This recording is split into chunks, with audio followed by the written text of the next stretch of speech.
Hello and welcome to Politics Today. I'm Farrukh Pitafi. Viewers, once again, we are going to talk about domestic politics because it is very important.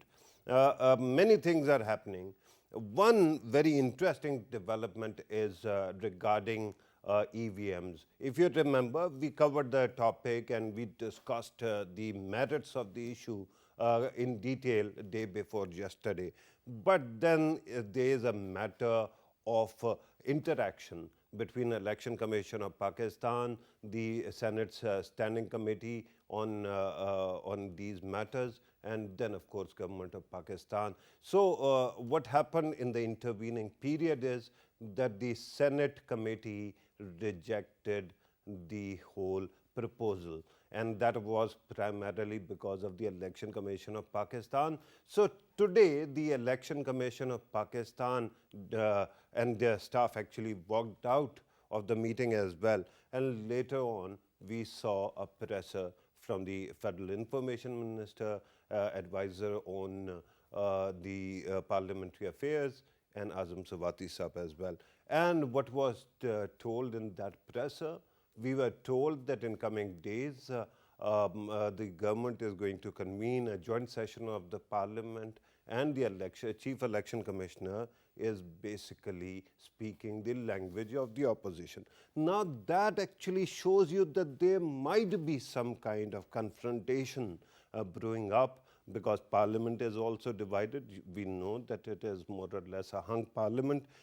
We are going to talk about all these matters, and before I introduce the guest, let me read certain statements from the various influentials, and then we are going to talk about it. There is another component that I am going to introduce in the second half of the program, and that is about PDM. But right now, let me read the statements that are there.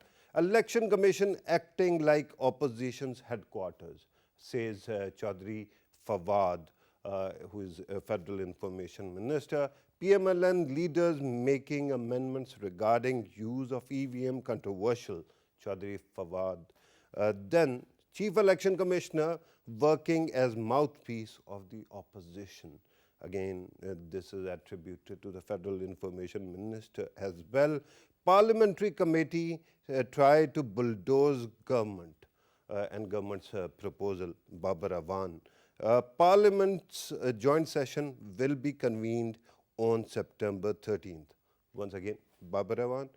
And one more quote of his: government decide to introduce bills in parliament joint session. Babar Awan once again.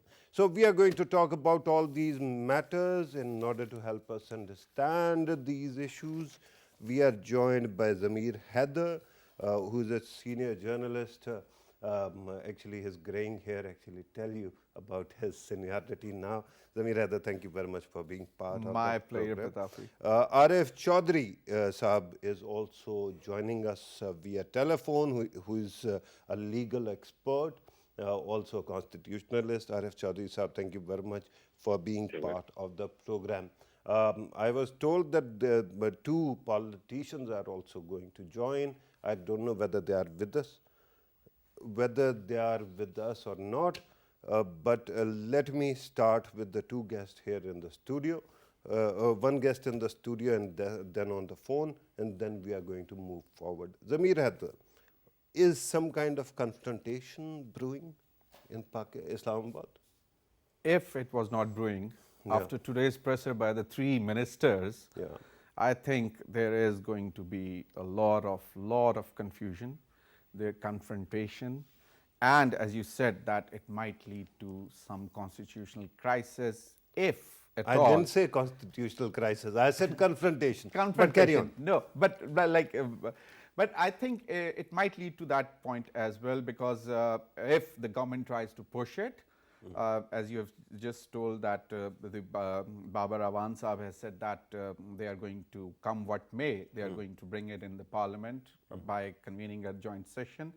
And if the opposition doesn't agree and Election Commission of Pakistan doesn't subscribe to what the government is trying to do, they might take this to the Supreme Court as a constitutional petition. Right. And that would be a point where I think we can say that there might be some constitutional crisis. But very quickly, before I go to other guests, let me ask you, the idea of EVMs has been there for quite some time. In fact, the first prototype of the current machines is 10 years old. That means at least the two opposition parties, that is People's Party and then PMLN, at least when it comes to the idea, are on board. So why is it that all these parties and then ECP are taking up this issue as something which is really, really bad? Well, for opposition, I would say they are trying to do opposition for the sake of opposition, if at all. And ECP? ECP, I think they are a bit confused as far as the technical issues are concerned in this EVM. And I was informed by someone that Election Commission of Pakistan, the one you have mentioned, the prototype thing, when it was conceived, then they, at that point also they raised some concerns, and they are still valid till today. So that is the reason why Election Commission of Pakistan is raising all these concerns, the technical concerns. They raised 37. More of them, yeah, out of 37, Shibli Farah Saab said that 27 were of capacity issues. Their own concerns, their not own the concerns, machines. But the rest of the 10 are all purely technical issues. Right. Arif Chaudhary Saab is with us. Arif Chaudhary Saab, let me ask you about two aspects. One, the government, especially the ministers who were speaking today, very clearly were pointing out that they don't have faith in the Chief Election Commissioner, and there was this implication that he should step aside. If it doesn't, this is going to create quite a situation. So what remedy exists in the Constitution and in the law? The second thing about EVMs, government seems to have gone to the joint session route, and there's a possibility that it might actually be able to do something about it there. Do you think it is going to solve the problem, or it is going to create further problems? Dr. Thank you very much. First of all, I would like to respond to the first part of your question, and that is regarding way out in case of any problem such as a reason with the Chief Election Commissioner. Because I think the government or anyone else, whosoever has any objection against the Chief Election Commissioner, the way forward is to go and move to the Supreme Judicial Council, and the way to the modus operandi to get away with the Chief Election Commissioner is to through that reference, judicial reference, and any member for that matter, and that is the same process which is used for any judge of the High Court or judge of the Supreme Court. Here, I think, the government should not have gone to that extent, particularly the ministers. Whatever objections and whatever reservations they had, if they had any, proper proof, they should have moved the Supreme Judicial Council. Otherwise, just raising these things, before media and saying that, let it be put on fire, this institution, that doesn't seem to be be becoming of a minister and representing the government. Right. Yeah. So as far as the government is concerned, if they really want to move forward, because first of all, we must try to understand that this is not a new law as far as EVM is concerned. Law already exists. And as you mentioned, it's maybe for 10 years. Yeah, the way was, the instruction to the Election Commission was that they have to pave a way for implementing this, EVM method of voting. But they had their reservations. But basically, if the capacity is the issue, that is precisely, upon them, on their shoulders, Election Commission, because it is not the government who has to use, take these machines. It is the Election Commission. who has been asked, with this duty or this obligation to, channelize the election and conduct the election through Right. EVM. And the Right. third part of your, Before you go to the question. second part, Yeah, sir, I just yeah. wanted to understand why is it that the constitution and the law makes it so difficult for any government or even the parliamentary process to remove these officials. I'm talking about a chief election commissioner, then we also know about chairman NAB. There are many institutions of this sort whose heads it seems that it is very difficult to remove, and one has to invariably end up in Supreme Judicial Council. The concern is that these might be autonomous institutions, but they are not essentially judicial institutions. Yeah, but Tafik sir, that is true. But if you consider these institutions pivotal, and that is true, that they the onerous job they perform, that involves lot of implications, lot of criticism, and each time any one of the parties or both parties get offended and they have their own grievances.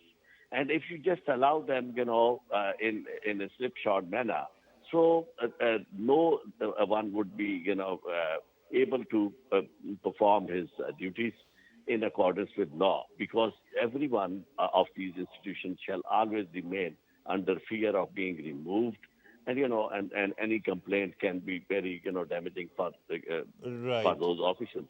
So that's right, why they have been given a sort of security, that they should feel secure, that it's not that easy that anybody, take Tom and Harry, whosoever feels offended and simply makes No, I understand, sir. gives an I application. Yeah. understand that concern. My concern was that this could have been safeguarded through the parliament. Rather, it ended up with Supreme Judicial Council, which doesn't seem to be an elected body and which, of course, is quite independent, right? And it becomes quite difficult. No, no, I'm told, sir, that is that the best way. I don't disagree to that point, because right, Parliament, that was the securest way, and that was more parliamentary way and right, judicious way. But anyhow, right. so far, the answer of your question is that in order to secure their tenure, this has been provided that Supreme Judicial Council shall be, Right. yeah. I understand, and Arif Chaudhary Sahab, I have to thank you here. Thank you very much for your precious time. I'm joined by Ghazala Saifi Sahiba, who's MNA of Pakistan Tehreek Insaf. She joins us through Skype. Thank you very much, ma'am, for being part of the program. And Rana Ehsan Afzal Khan, leader, a young leader of Pakistan Muslim League Nawaz, also joins us on Skype. Thank you very much, ma'am. Thank you very much, sir, for being part of the program. Ma'am, I have to start with you. Why is it that the government is so, aggressively pursuing this matter? There must be a lot of merit in what government is saying, but then opposition also keeps on saying that it is not being heard. Well, thank you, Dr. Pitafi, for calling me in this program. And as far as the government is concerned, government is really meaning it to bring an electoral reform in Pakistan before the elections happen, which are just 2 years away from now. And Pakistan Tehreek Insaf government is committed to bring that kind of a change for the betterment of people and with a vision of providing better solutions for the election results that we usually see in a chaos and in a difficult, the party, whoever is in power has to face the difficulty of choosing the wrong polling stations and whatsoever, and a lot of other obstacles come in between. So it was No, better that I the get that. opposition, Ma'am, I you get see, that. I it was, understand that the government has a very good rationale for this idea. But the problem is it is a parliamentary democracy and it has to have institutions as well. When opposition definitely. doesn't seem to be playing ball, when Election Commission also objects to it, is it not advisable to take a step back and start working with others so that there is a consensus? Well, as far as aggressiveness is concerned, I do not believe in being aggressive about a point of view, about a vision, about something which we plan for the future of our country. So there shouldn't be that kind of an aggressiveness. But yes, if we feel that this is the solution, that is the futuristic solution for the people of Pakistan, then, and we have also asked the opposition parties to come up with their own recommendations as far as the electoral reforms are concerned. And electronic system of voting is one of the things, not entirely on that will we rely, but then you see, if the opposition parties are not willing to even listen and to actually comprehend what is the situation which is going to come up in the future elections, then it is something of a question mark and something questionable. Even if election commission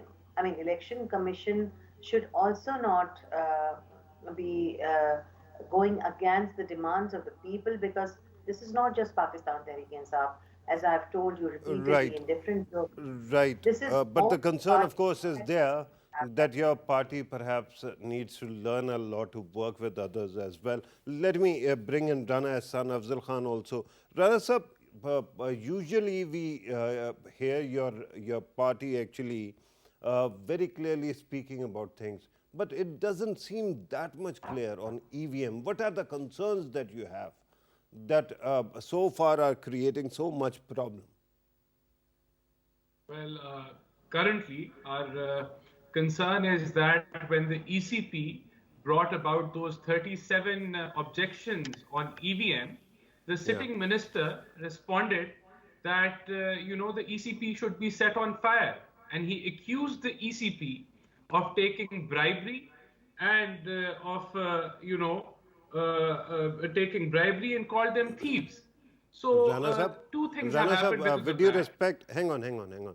You're not talking about EVMs. My question was about EVMs, not the government. I understand what the government did, No. what ministers were This doing, is a but serious concern. what are the No, key no. concerns of your party This, about EVM? sir, this is a key concern currently. You cannot, skip this. It is a concern that ECP, which is an autonomous body, and the election commissioner, which has the same ranking of a high court judge, has been accused of taking bribery. He has been called a thief, and the autonomous body should be set on fire. This is the concern. And if the government is going to act in such a manner for an institute which is supposed to implement, is the biggest stakeholder and, hold the elections. This is the biggest concern. And it shows the agenda of the government that instead of responding to those objections, the government decides to bully the ECP. Okay, And that is something that your party has repeatedly pointed out. But at this moment also, earlier you were seeing the machine, which is, EVM, and which actually shows that it actually can contain all the results the way they were supposed to. What is the technical concern of your party? So the I'm technical sure that concern your is party that- members have seen the machine because it was there during your time as well. Okay, so the technical concern is that the government has nothing to do with the selection of the machines or, bringing this about. It has no mandate. In a similar manner, if you allow PPP, then they will also bring a machine. PMLN can also bring a machine. It's not the mandate of the government. It's not the mandate of the science ministry. It's the mandate of ECP. You give them a law. There is the Election Act. Sir, and they ECP should- cannot manufacture machines, right? There'll have to be some kind of Yes. prototype, so we have to talk about that as well. Do stay with us, Rana Ehsan Afzal Sahab, as well, very patiently. Zamir Haider has been waiting for his turn. You have listened to all the views from all across. What do you make of it?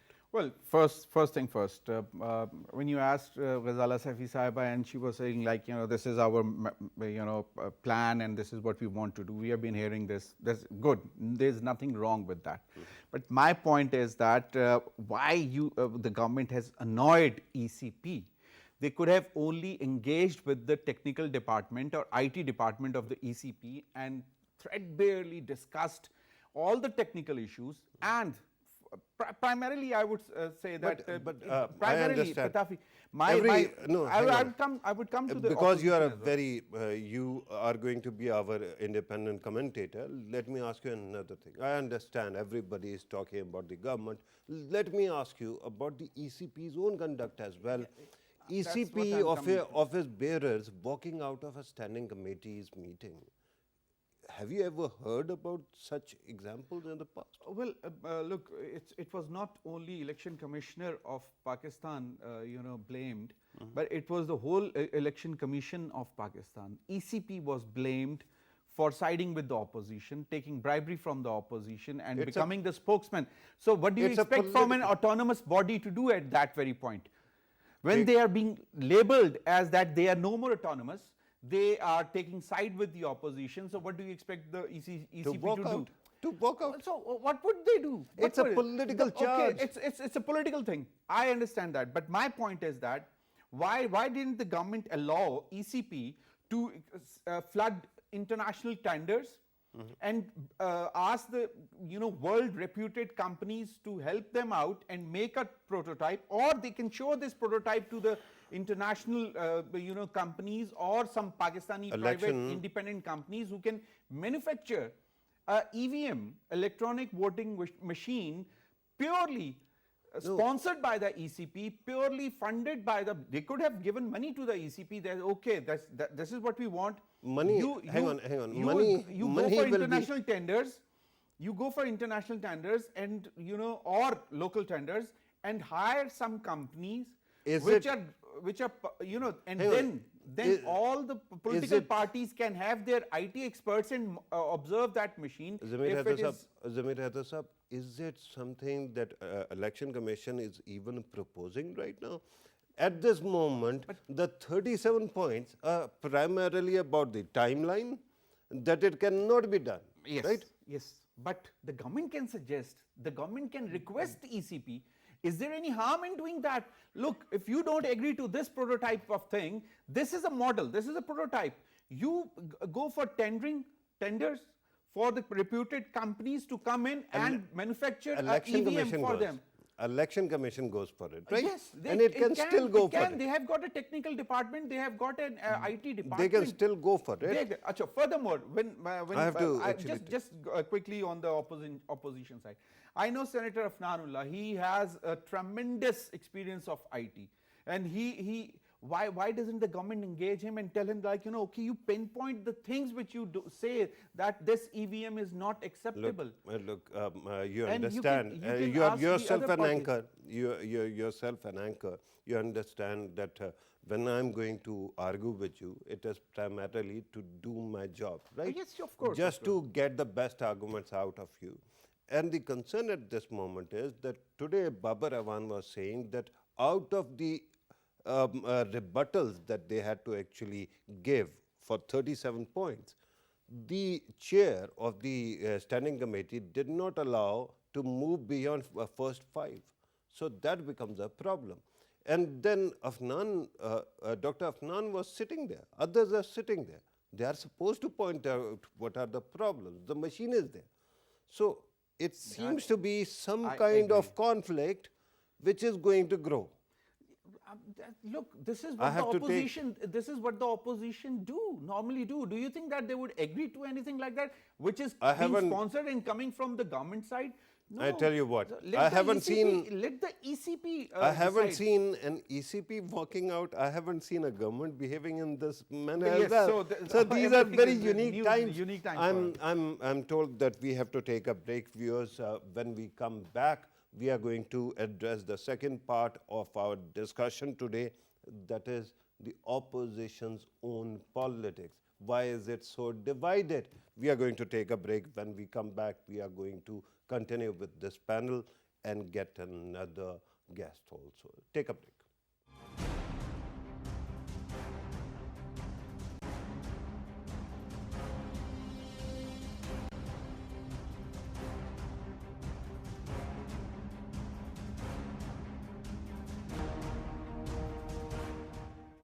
The fissures in the Pakistan Democratic Movement are now apparent. Instead of putting up a combined opposition against the government, the country's three major opposition parties have turned on each other. The members of Pakistan Democratic Movement hold each other responsible for the fault lines that have emerged within itself and covert support of the governing Pakistan Tehreek-e-Insaf. It all began with Bilawal Bhutto Zardari's lashing out on PMLN for not supporting the no-confidence motion against Chief Minister Osman Buzdar in the Punjab Assembly. The president of the PDM, Maulana Fazlur Rahman, responded that it was in fact the PPP which had caused irreparable damage to the opposition's anti-government movement. While addressing a press conference, he had said that the PPP stabbed the opposition in its back. Faisal Karim Kundi, the information secretary of the Pakistan People's Party, responded by blaming Fazlur Rahman for damaging the PDM for the sake of saving himself from NAB prosecution. PMLN leader Syed Abbasi downplayed the statement of Bilawal by saying that his statement did not deserve a comment. These statements came a day before the PDM Executive Committee's meeting was scheduled in Islamabad. In a presser held today, Fawad Chaudhary said that the Election Commission was acting like the opposition's headquarter. He further added that PMLN leaders were making electronic voting machines amendment controversial. Fawad Chaudhary added that the PTI invited opposition to discuss electoral reforms. The Supreme Court had also ruled in favor of the use of technology to ensure transparency in polls. Now it seems highly unlikely that the opposition might be able to put their differences aside. However, politics is not as predictable as it seems. It remains to be seen what the future holds for the political scenario of Pakistan. It sounds surreal, doesn't it? Only 1 year ago, we were talking about PDM and how big a challenge it can prove to be. Now, at this moment, it seems that the opposition is the biggest threat to itself. We saw what Bilawal Bhutto Zardari said in Rahim Yar Khan, and then Maulana Fazlur Rahman as well. One doesn't know who realizes who has too much skin in the game. But at this moment, it seems that two major parties, that is PMLN and People's Party, they are hell-bent on fighting among themselves. Can they unite? Is there a possibility that they unite? And not only that, what about the unity within the parties? We look at PMLN, we know that there are at least three voices which are coming from the party and they contradict each other. So which one is the real voice? Let me go back to PMLN's representation here. Rana Saab, let me ask you, is there a possibility that all the opposition parties can unite again, work together? Is there a possibility that your party can unite as well? The two houses, the houses of two brothers, Shahbaz Sharif and Nawaz Sharif, can unite and actually pose a challenge to the government, or it is just a pipe dream? Please go ahead. I think the opposition parties are united under the umbrella of PDM, except for People's Party and ANP, and there is a very logical reason behind it, as one of our main points in the PDM is that we want the constitution to be implemented as it is, and then we do not want any interference of any institutes in, where they're not allowed to, and they should work in the mandate given to them by the constitution. So when People's Party went for the leader of opposition seat in defiance with the PDM's decision, or without consultation with the PDM's decision, and went underhand and compromised those principles by making a deal with the BAP, which is known to take dictation from a certain institute. So that was, it violated what PDM stood for, which is that we don't want any deals and we're not waiting for any, empire to hold his finger up. So that was the issue. I really respect your retelling of the entire history and your version of it. But my question was whether People's Party and PMLN can work together because it is a parliamentary democracy. In the parliament, you have to have number game. Certainly, all the opposition united has lesser numbers than the government. Otherwise, you would have been in power. The question now is whether the two major opposition parties can work together and whether the very clear divide within your party can be overcome as well. Can you give me answer to that as well? Of course. So in the parliament, we are going together, and if there is anything, against the government in the parliament, we will be working together. So that is clear. But at the platform of PDM, we have decided to move ahead, and maybe it's nothing written which cannot be changed. But currently, that is the stance where we are.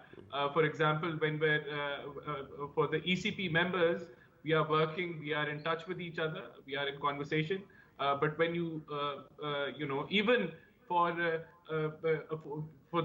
vote of no confidence in Punjab, we have said to the People's Party that if they have a certain formula for going ahead with it, we are open to it. But as of yet, we have not been given any recommendation how to go about it, because currently we need 186 votes in the Punjab Assembly to overturn Buzdar government, and we don't have them. Our cumulative votes for People's Party and PMLN stand at 165. So we're open to that, and our recommendation to People's Party is that we should start with the Senate, because that is where the opposition has a majority. And if they want to go for vote of no confidence, that is the area where we should begin with. So we're open to that as well. Right. So basically, even if you have numbers, you are not that much interested in bringing about change in Punjab. This is the accusation that People's Party has. There is a reason behind. Before I come back to you, sir, I have to actually go to other guests as well. And Zamir Sahab, I will be coming back to you, but first let me bring in Ghazala Saifi Sahaba. Ghazala Saifi Sahaba, your party on one side, it seems, is very lucky, your government, that you have got one of the worst oppositions possible.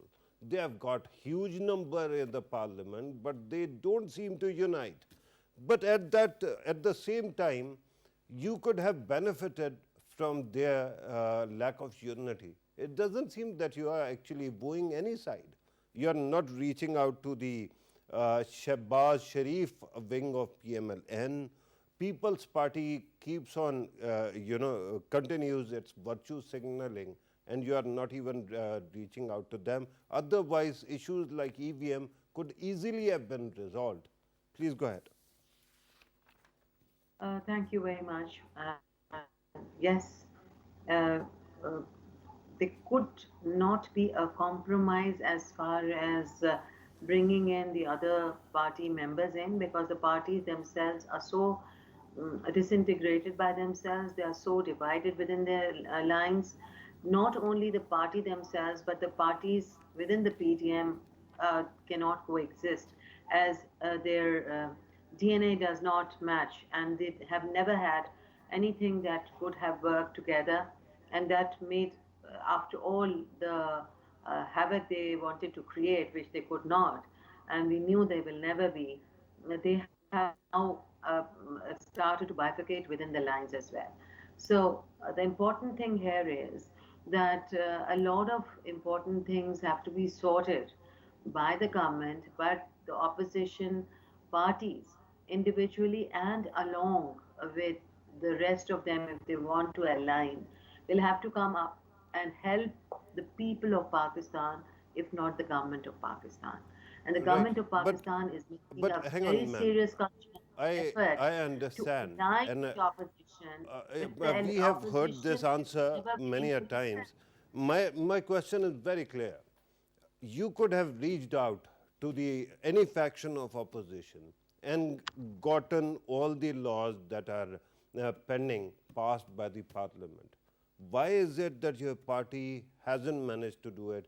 We heard of a breakthrough when the Prime Minister wrote a letter to Shahbaz Sharif regarding Election Commission and NAB. But we haven't seen anything beyond that. What does it take? for a prime minister to just pick up a telephone set and call the opposition leader?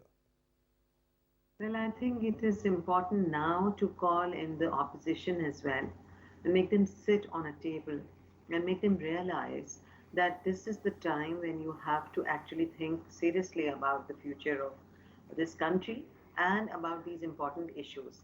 These are not just the issues of the government, these are the issues of the opposition and the people of Pakistan. So they will have to now bring their mind to that kind of a consent where they will have to sit down on the table with the government. The initiative obviously will be taken by the government, but whenever the government has tried to approach them, they try up with something new, which completely comes up as a surprise to actually they plan to demolish the government, which they have not been able to do so. So now the sensibility prevails, and the sensibility asks them to be sitting on Yeah. the table with the government. I understand that. My concern is that if you want to reach out, I don't think anybody is going to refuse to be in contact and try to help out. Let me come back to Zamir Haider again.